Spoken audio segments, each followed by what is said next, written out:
બે દાબેલી ખાઈ જાવ ને 1000 રૂપિયા ઇનામ જીતી જાવ. નાસ્તો કરી જાવ નાસ્તો.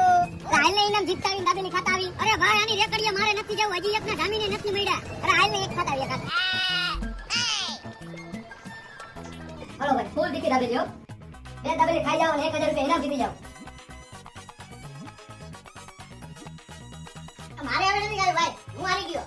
આપણે 8 વાગે ટિકિટ બનાવો, 1000 રૂપિયા જીતીને જવાય. હાલ બનાવી દીકી. ઓ નો. હાલો ભાઈ. એલા જોઈજો 1000 રૂપિયાની વાય ઝાડા નો થઈ જાય. અરે મેં કોને યાર. મારો બેટો 1000 ની શરત મને મૂકી પડશે હો, મને લોકો પડશે આજે. હાલો ભાઈ ડીશ ખાલી થઈ ગઈ. લાવો 1000 રૂપિયા. એલા 1000 રૂપિયા નહીં, પેલા પાણી લાવો. ભાઈ પાણી તો હે પણ એક બોટલ 500 રૂપિયા થાય. અરે ભલે લાવો. કોંગ્રેચ્યુલેશન ભાઈ, તમે બે દાબેલી ખાઈને 1000 રૂપિયા જીતી ગયા હો. 500 રૂપિયાની એક બોટલ થાય, 1000 ની બે બોટલ. સોલ થઈ ગયું ભાઈ. હાલ ભાઈ હાલ હવે દવાખાને આલે છે, ઝાડાની દવા લેતા આવી હાલ. તો આ ધંધા નો કરતો હોય તો